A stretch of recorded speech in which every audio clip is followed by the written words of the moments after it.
Okay, we're going to be doing two reviews for two movies I've seen. The first one is We Bought a Zoo, and this movie stars...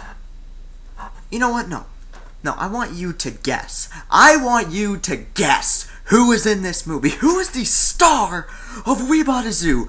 Guess! Who is it? Matt Damon. Yes, it is! Two reviews, like I said, We Bought a Zoo and War Horse, or as I like to call it, Horror Wars. What? I know. We Bought a Zoo. And in this movie, Matt Damon. its characters in a lot of trouble. I mean, he really is in a crossroads in his life. He lost his wife, which would probably screw anybody up. She was left behind two kids. One of them who's a cantankerous little girl, and the other one's a douchey 14-year-old. And he decides to move out into the middle of nowhere to a house that happens to have a zoo. Totally realistic. Well, believe it or not, this is actually based on a true story. And I thought that this movie was really, really sweet. Like, I really thought it was a really nice family film. And, no, I will say, I haven't seen, like I said earlier, I haven't seen a ton of movies, but right now, and before I've seen The Descendants, Moneyball, any movie with Ryan Gosling this year, my pick for the Best Actor Oscar, and I think he should definitely get a nomination, would be Matt Damon in this movie. Matt Damon. He gives a great performance. I think that he really does an amazing job of just being a dad he's a good dad, but at the same time he wants to hold everything in. He doesn't want to explode on his kids, but sometimes, you just have to. And there's a great scene in here when Matt Damon's character Matt Damon. just kind of blows up on his son, and he's trying to be calm, but then he just gets to a point where he's like, "Listen here, man, I called your friends, they don't like you, you little shit!" There were some parts when it just got way too sappy, and my biggest complaint with this movie, this movie would have been a 9.5 for me, but at the end, there's this last scene that's just totally unnecessary, and it's not needed at all. It kind of explained something earlier in the film, but something that didn't need to be explained. This movie would have been a phenomenal film.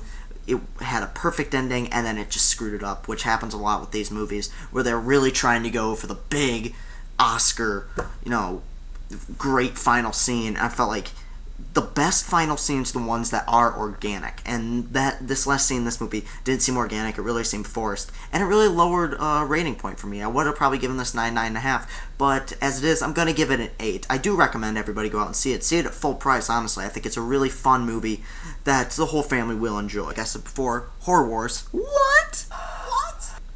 On a technical level, based on costumes, direction, especially cinematography, location, camera work, filming of action sequences, this movie is a masterpiece on a technical level. It is amazingly shot. There are some effects in here, like with the horses. I don't know if they were effects or not, but it's unbelievable, some of the stuff that they were able to do. And I think Steven Spielberg is probably going to get another Best Director nomination, as well as he should. He did an amazing job with this movie. And it's obviously a Spielberg film, but it just shows his versatility as a director, that he can go out and direct a movie like this when another movie, The Adventures of Tintin, a kid's movie, is in theaters at the same time, and he directed them both. So, major props to him. The cinematography in here is incredible. There's a couple parts when I just said, I have no idea how they did that. And same with the war sequences. Steven Spielberg is the best director in Hollywood right now as far as shooting war sequences. We all know Saving Private Ryan, but this movie has some amazing ones, and a major props because one of my biggest pet peeves in movies is when you cannot see what's going on in a night scene or any action scene. But it seems like it happens at night for one or two reasons. One is the lighting. Sometimes you just can't see who these characters are. It's too dark. They get that perfectly. Or two, the camera is shaking everywhere and you don't know who's what person. The edits are too quick, but here it's so perfectly fleshed out and you can see the epic scope of the war scenes. It's incredible to watch. One thing I can't look past, the emotional connection. Empire of the Sun, which is a very underrated Spielberg movie, if you ask me, which is, I think it's Christian Bale's first movie. And, I watched that movie for the first time when I was 7, and I was just, I was terrified by it, and it's still, I still find it really emotional. But looking back on it now and realizing that was Christian Bale's first movie, like, when I found that out, I was just like, what? Yeah, it was insane. That has a really emotional ending to it, and you get the ending. Like, I was emotional at the end of that movie. This one, this kid, this main character, I just didn't have a ton of emotion towards this relationship with the horse.